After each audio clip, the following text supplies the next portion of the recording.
This week on the Myths and Legends podcast, I'll tell the story of a cursed sorcerer from Russian folklore. A sad, bizarre, hilarious, and touching tale. There's a stupidly arrogant horse, and you'll see that even gross, insane wizards, much like the Ice King from Adventure Time, just want to be loved. Then, on the Creature of the Week, you'll see that if you woke up feeling tired, it was probably this skinless old woman sitting on your chest all night, sucking up your morning breath.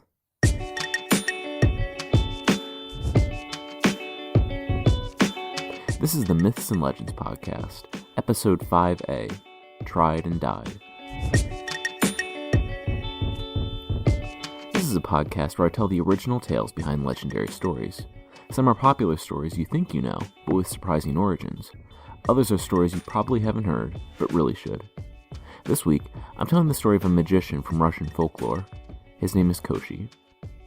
Okay, so the Russian fairy tales this episode is based off of were put down to paper in the 1800s, but it's safe to assume that this story takes place in a much older world.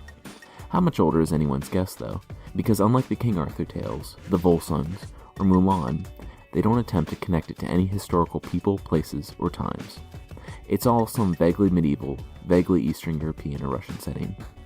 That's actually the chief difference between a fairy tale and a legend. Legends are tied up to a historical place and time, and are possibly believable. Fairy tales are obviously made up, and there isn't really much attempt to tie them to something real. And myths are generally associated with religion and gods. As you can probably imagine, there's a huge amount of overlap between these categories, and even the definitions are a point of contention among scholars. Anyway, this was originally going to be Creature of the Week, but I was so fascinated and entertained by his story that I thought I should tell it in its entirety. Our story starts not with Koschei, though, but with a prince. Prince Ivan's parents were dying, and he had 3 sisters. The king was well aware that he was leaving the kingdom in a bad position, and advised his son to marry off his sisters to the first suitors who came by, should they be of good blood, no matter how different or odd they were. He agreed, and his father died. Days later, his mother died, leaving him the king in control of the kingdom. He and his sisters were in the garden on a stroll, and the blue in the sky began to be crowded out by the charcoal-gray storm clouds. They rushed inside before the lightning started. Inside, watching the storm, they could see something off in the distance. It was a bird, the size of a man. They watched with curiosity, which transformed into terror when they realized that it was coming for the open window. They backed up, and a falcon shot in through the storm, his wingspan twice the size of a normal man. The wings folded back, and they could see the feathers sliding back in the skin as his back straightened. It was a man. He greeted the family and said that he was here to court one of the daughters. Ivan said that he didn't really care. It was up to his sister. If she wanted to marry the obvious magician, he wouldn't stand in their way. She said she absolutely wanted to marry the charming trespasser, and they were wed. He took her back to his kingdom in a puff of smoke. Days flowed into weeks, weeks into years, and the family was once again walking into the garden. Once again, the sky darkened, and once again they went inside. Instead of coming in through the window, though, this one came in through the roof, tearing a hole. A giant eagle landed among the debris and transformed into a man. He asked for the hand of the middle sister. Once again, the sister wanted to marry him, and Ivan didn't get in the way. He carried her back to his kingdom. Time passed again, and the same thing happened with the third sister, except this magician came in the form of a raven. She left to his kingdom and left Ivan alone. He was alone in the castle for a whole year, with no one but some servants to spend time with. After the year passed, he decided to visit his sisters. He packed up and left. He'd been traveling for weeks through mountains and the moors, and up ahead he saw smoke. He had his servants drop back and rode up on his horse, sword drawn. He rode up the hill and looked down, and saw bodies strewn everywhere. They were warriors, still in their armor, and their force had been completely annihilated.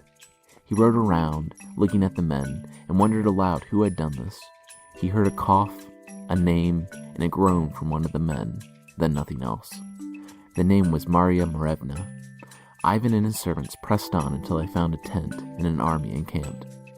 To Maria, it was obvious that Ivan was a prince, and he strode into her tent boldly. She was intrigued, and they talked, obviously hitting it off. He spent 2 nights in her tent, and on the 3rd day, they agreed to be married. Princess Maria had long been away from her castle and people and needed to return. Since his was deserted anyway, Ivan agreed to go with her. He sent word back to his lands that they were to be overseen by the steward, and he took up residence in Maria's castle after they were wed. They were both happy, and though she was troubled by news of warring tribes far off in her realm, they spent plenty of time together and hid nothing from each other. The whole of Maria's kingdom and castle was open to Ivan. One night, when Maria was up taking news from far off, Ivan couldn't sleep. He felt as if he heard a pounding somewhere in the castle, a voice coming from somewhere far off. He felt as if he were going crazy. It was little more than a hint of a shade of a whisper, but it was there. He lit a candle and went off to find it. It took him hours, but finally he tracked the pounding to the door to the dungeons. As far as he knew, the dungeons were empty. The princess didn't take prisoners. He turned the heavy iron handle. Descending the stairs, the sounds grew louder and louder. It was screaming. Someone was screaming incomprehensible gibberish and clanging chains against stone. He began moving more quickly down the stairs. Then another sound. It was the dull thud of metal hitting skin, and then silence. There was the scrape of iron on stone, a door closing, and footsteps. Ivan rounded the bottom of the stairs and saw another candle. It was Maria. She asked him what he was doing there, and he said he heard screaming. She said it was nothing. He was dreaming, and he should return to bed. Ivan looked off into the distance, down the hall, beyond the barred cells of the dungeon, to an iron door. He approached it and tapped. It was thick, immovable. He tried the handle, but it was locked. He looked back to Maria, whose hand closed around a small black key on a leather strip. "You must tell me who is in there," Ivan said, but Maria refused. She said her whole kingdom was open to him, except for this. He must never mention this door to anyone. It was too dangerous. He was too powerful. Who was too powerful? Ivan asked, but Maria refused to continue. She said she must go to bed, and left. Things were colder between them after that, and from that point on, Ivan noticed Maria constantly wore the key around her neck. The tribes in Maria's realm became more unruly, and she was gone more and more often, sending orders.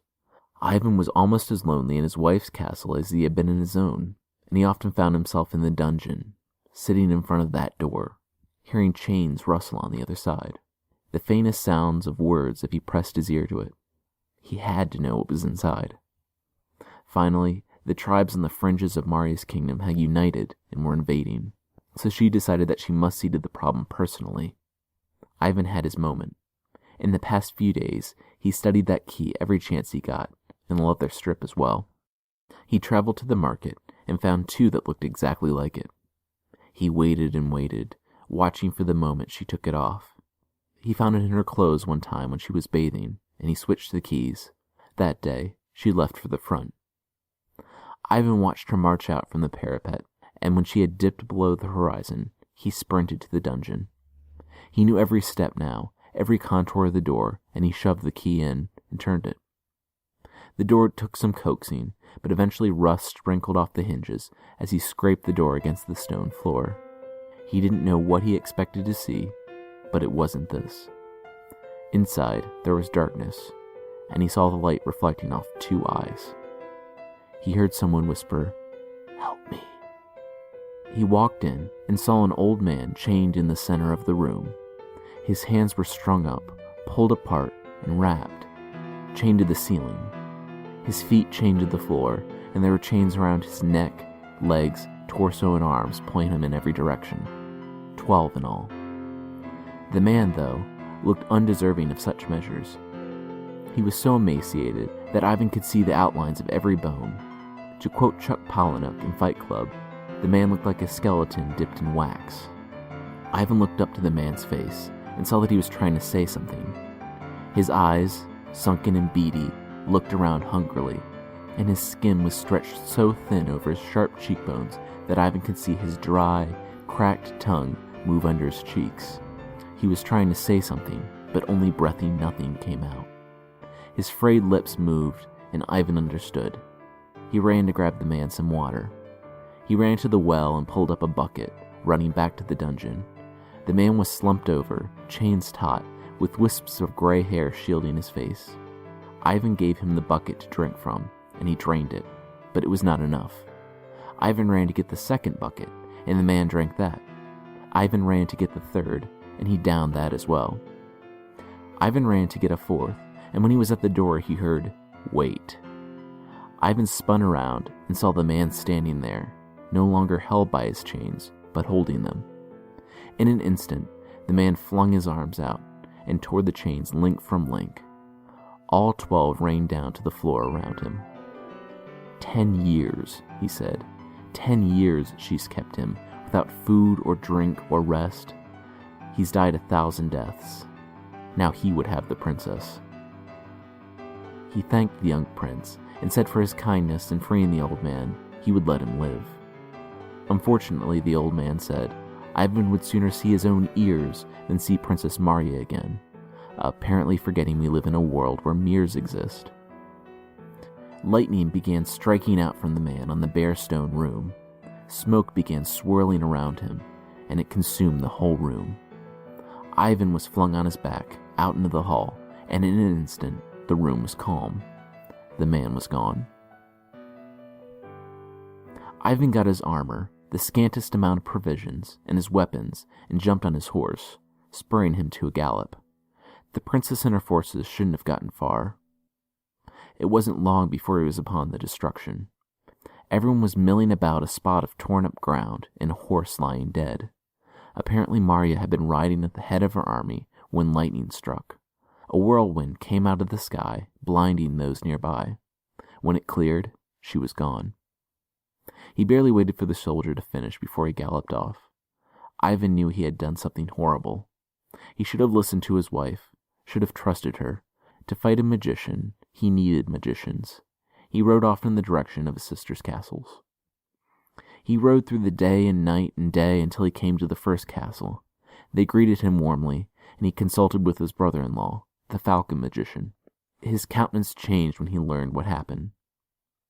The magician wasn't sure, but the man in the dungeons could be the sorcerer that disappeared over a decade ago.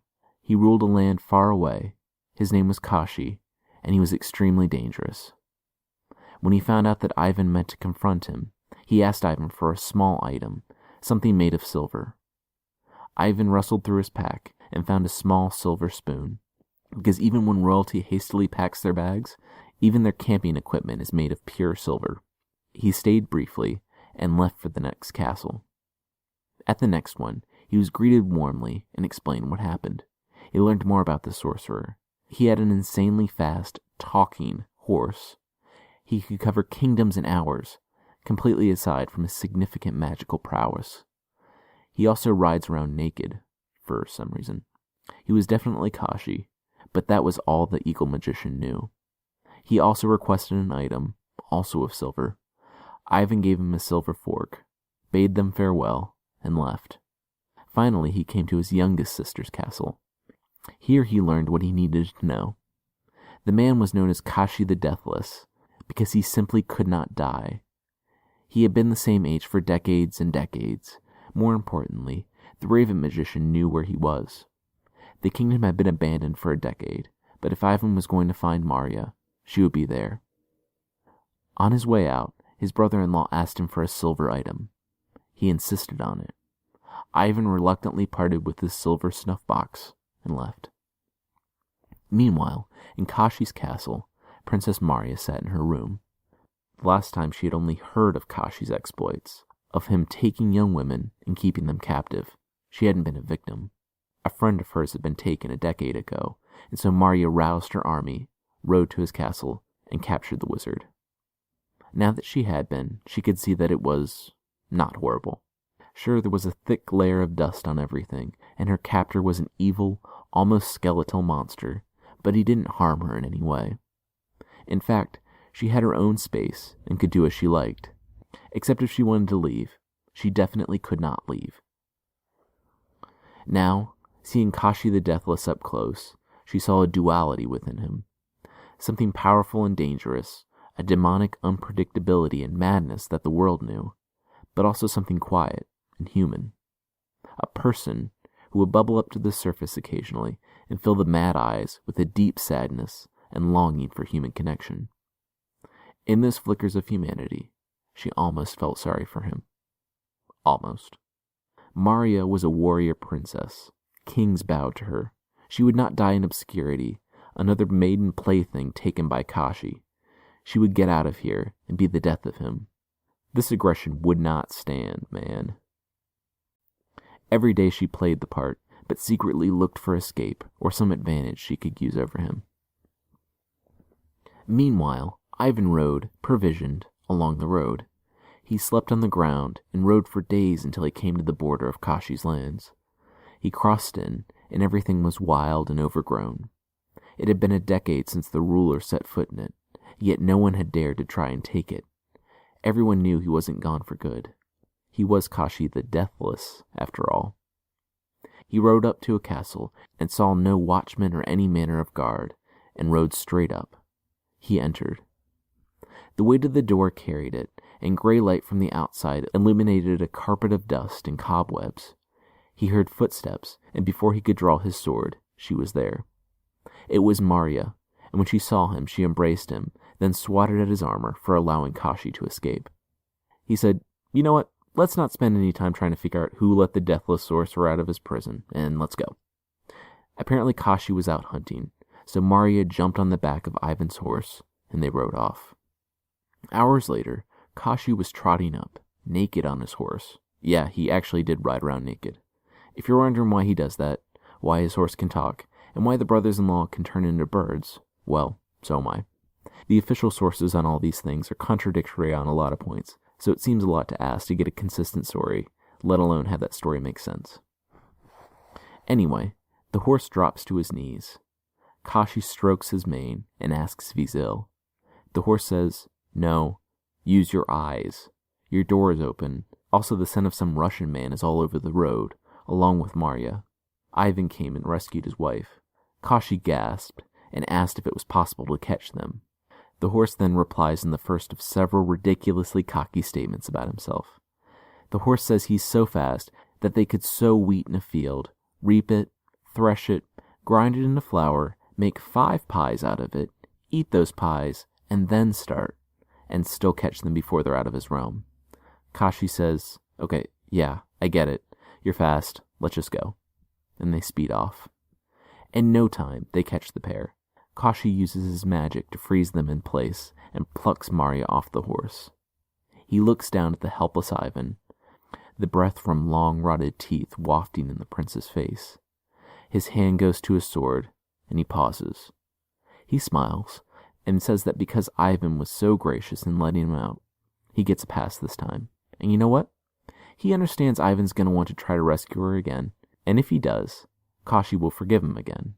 He says this with a chuckle. He continues laughing as he says that if Ivan keeps at it and tries a third time, he'll cut him to pieces. He stops laughing, and Ivan can see the fire in the sorcerer's eyes. He doesn't look like a crazy, naked old man on a horse, but the demon that shattered his chains in Maria's castle. Koschei rides off with Maria. So, yeah, Ivan tries again a day later, when Koschei's out. This time, as they're coming back, the horse says that he's so fast they would have time to sow barley, wait for it to grow, reap it, thresh it, use it to brew beer, get drunk on the beer, sleep it off, and then set out, and they would still catch them. Koschei says that I don't even think that's even You know what? Whatever, let's just go. They catch them again, and as he's riding off with Maria, again, Koschei says through insane chuckles that he's going to cut Ivan to pieces if he sees him again. Ivan sat there on his horse and wept. He would be caught, of course, if he tried again, but he couldn't let this stand. He would have to go back for his wife. He tried again the next day. Earlier, maybe they could get to safety before he caught them. As Koschei was riding up, the horse again smelled Ivan. He says that he's so fast that, and Koschei interrupts him, that's getting pretty old. Let's just go. They ride up to Ivan and Maria, and again Koschei plucks Maria off the horse with his magic. Instead of his idle threats, though, he, wordlessly, grabs his sword. With this magic sword, he slices Ivan from shoulder to hip, and then 3 more times before the man can fall to the ground in pieces. He's dead. Maria screams and sobs as she sees the man she loves in pieces and mingled with the dirt and stone of the road. Koschei calmly dismounts and whistles to himself as he scoops up Ivan's pieces, putting him in a bag that he had hanging off his horse. He rides back to his castle, drops Ivan's pieces off in a barrel, seals it with pitch, binds it with metal hoops, and rolls it into the sea. As soon as his sword glided through Ivan's torso, though, somewhere far away, the silver items Ivan left with his brothers-in-law turned black. The three magicians knew what this meant, and carried the message amongst themselves.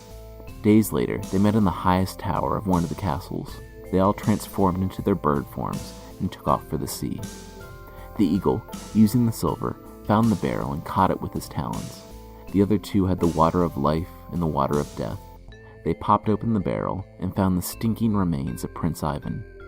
Carefully and disgustingly, they pieced him back together, sprinkled him with the waters, and he healed and came back to life. "Wow, I've been asleep for a long time," he said, and then what happened flashed before his eyes. "You would have been asleep for a lot longer, if it weren't for us," the birdmen said. As an aside, it seems like the writers or storytellers are quickly losing control of the fantastical elements of the story. They're like, "Oh, you're willing to suspend disbelief for magicians who can turn into giant birds and a sorcerer that can't die? Okay, well here's a talking horse. Oh, and now we can bring people back to life like it's nothing. It's okay though. There'll be another sorcerer coming up and a magic handkerchief, so don't worry about it." Ivan took the fact that he had been killed and brought back to life completely in stride, and against everyone's pleading, he goes back to Maria. He's smarter this time, and doesn't take her away immediately. She tearfully embraces him, and he tells her the whole story, and she's very happy he's alive. Also, apparently Koschei hasn't harmed her at all. He's just keeping her there and playing house.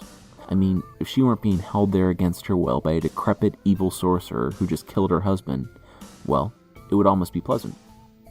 He asked her where Koschei got that ridiculously fast steed. She says she doesn't know, but she'll ask him when the time is right. Ivan steals out a side passage and camps in the forest that night. Back in the castle, Koschei and Maria are eating dinner, and, presumably to break the extremely awkward silence of eating a meal with your kidnapper, she asks where he got the horse. He tells her a fantastic story. Beyond thrice 9 lands, in the 30th kingdom, so really, really far away, there lives Baba Yaga across the fiery river. I should back up and talk about Baba Yaga. She's an old crone who lives in the forest, a famous witch from Russian folklore. She lives in a hut that stands on chicken legs, and she flies around in a mortar, wielding a pestle. Because, of course, she does. She's largely either an antagonist or ambiguous in her stories, but she can be helpful. She's perhaps the only being more powerful than Koschei. I could do a whole episode on her, and might, but since this is Koschei's story, this will have to suffice for today.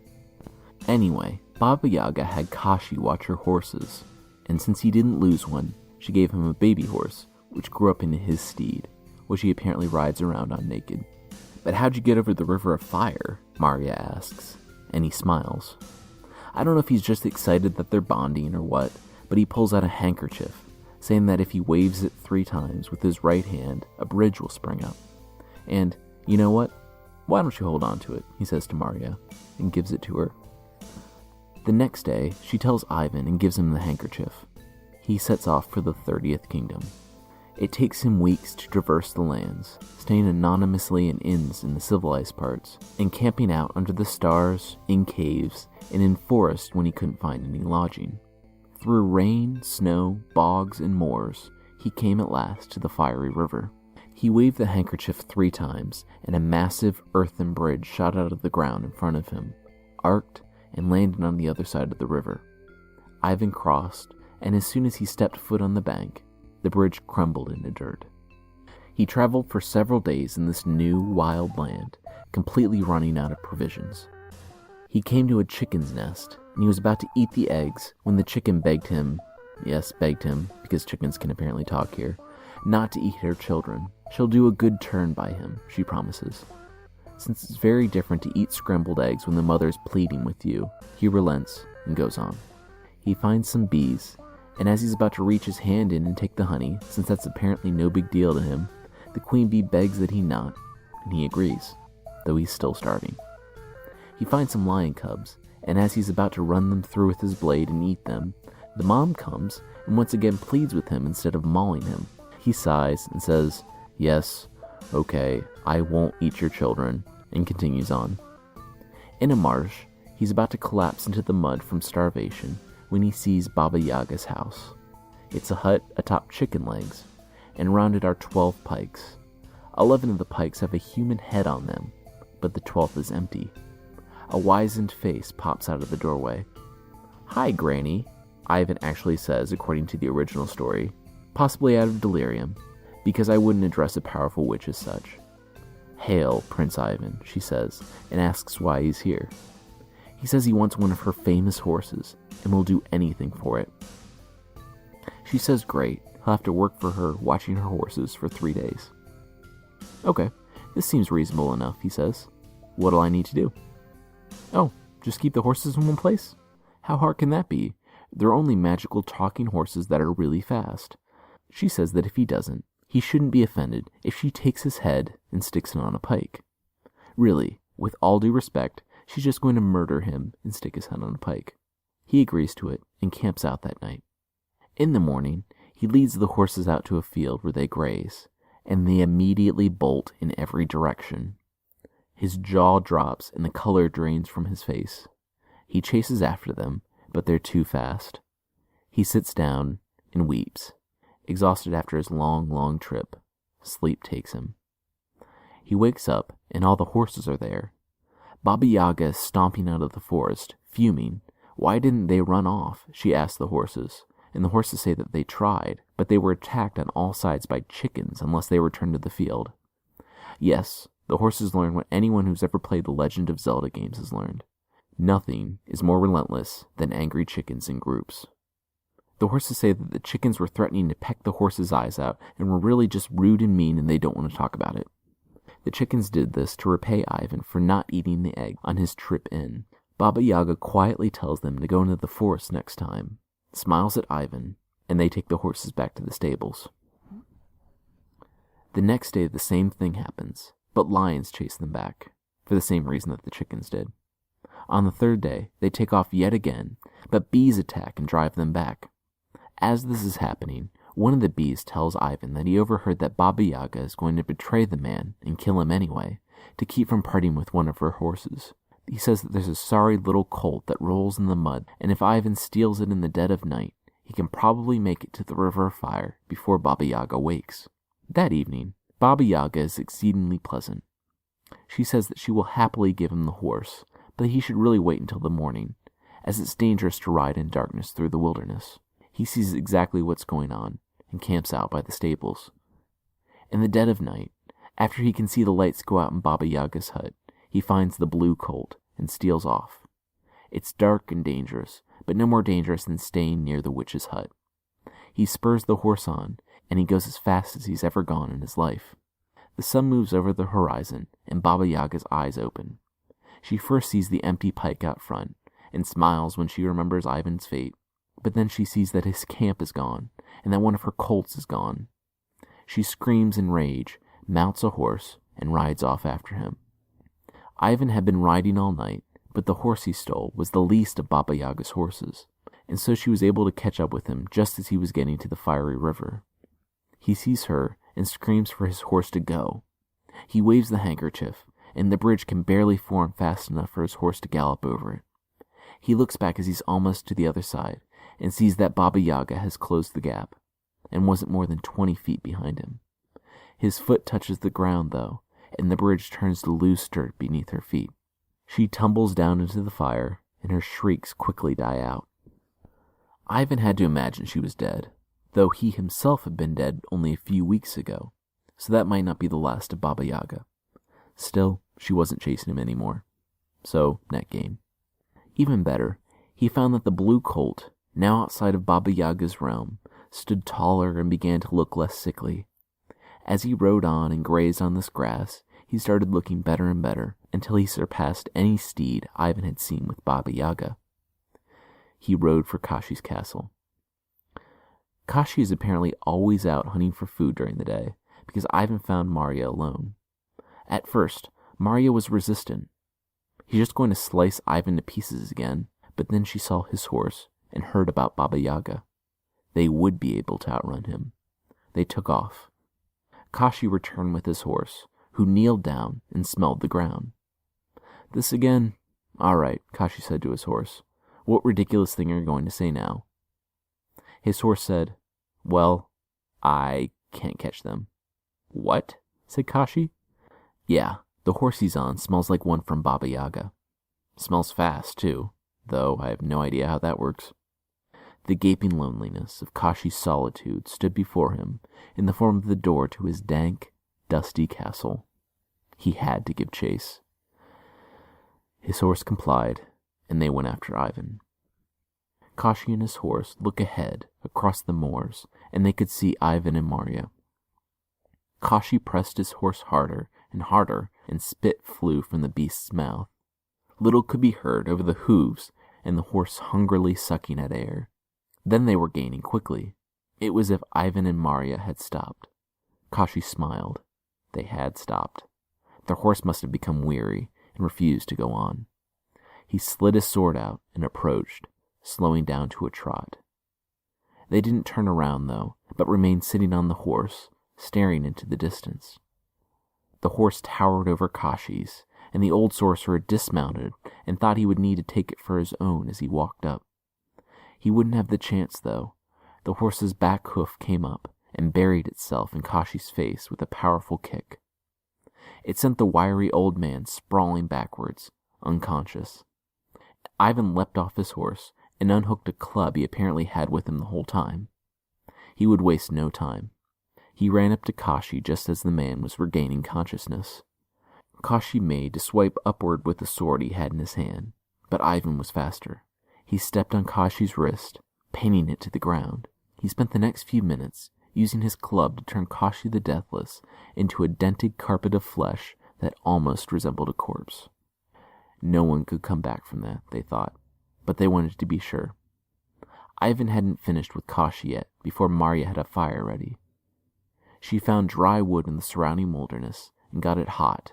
They cremated the man, who was supposedly immortal. Afterward, they scooped up the ashes and carried them back to their kingdom in a bag. Ivan was a successful and renowned king, and Marya a fierce queen, she being the more competent and intelligent of the pair. They had a long reign, and in their travels they would scatter bits of Koschei the Deathless here and there, on all the winds of the earth. Years passed, decades, and Ivan and Marya both died in peace. But this story isn't about Ivan or Marya. Koschei's lands lay barren, and his castle, door left open, became a haven for wild animals and any brigand brave enough to spend the night not only in Koschei's lands, but in his castle.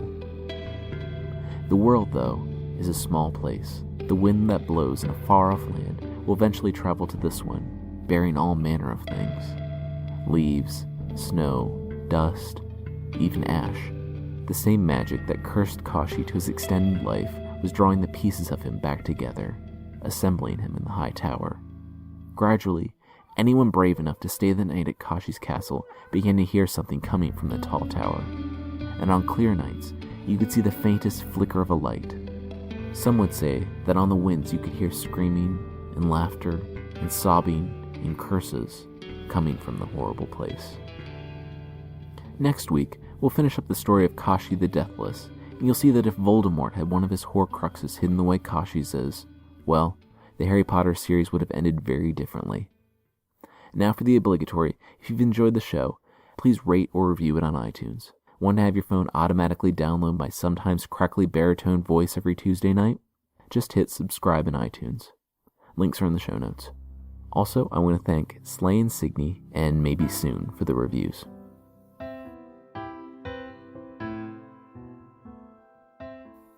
The creature this week is another American one, from the South. She comes from Gullah culture in the Carolinas and Georgia, basically from the people who are descendants of African slaves brought to the Americas. The creature is called the Boo Hag. The Boo Hag is a skinless old woman who's kind of like a vampire, but without the blood-sucking thing. No, she gains sustenance from sucking the breath of sleeping victims. During the day, The Boo Hag wears skin she has stolen, like one would wear clothes, so that she's able to remain hidden. At night, she takes off the skin, folds it neatly, and goes riding. Much like the Alp, she can sneak into your room through any door, keyhole, or crack in the wall. If you wake up to find a skinless old lady sitting on your chest, sucking at your nostrils, you should just let it happen. Fighting her can lead to her stealing your skin. Besides, she'll be gone by morning when she needs to get back to her skin. You can know she's coming because the room will feel very hot and damp, like it always feels in the American South, and the room will smell like something rotten. You'll know you were ridden by the Boo Hag because you'll wake up still feeling tired the next morning. Thankfully, the Boo Hag won't steal so much of your energy that it kills you.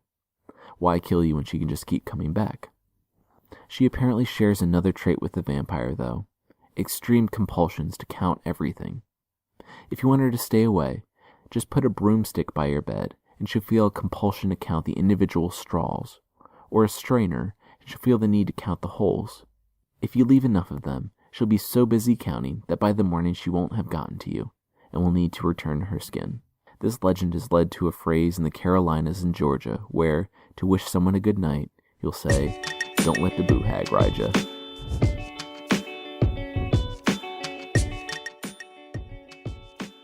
That's it for the show this week. The theme song that you're listening to right now is by the band Broke for Free. The Creature of the Week music is by the Percipient Steve Combs. Thank you so much for listening, and I'll see you next time.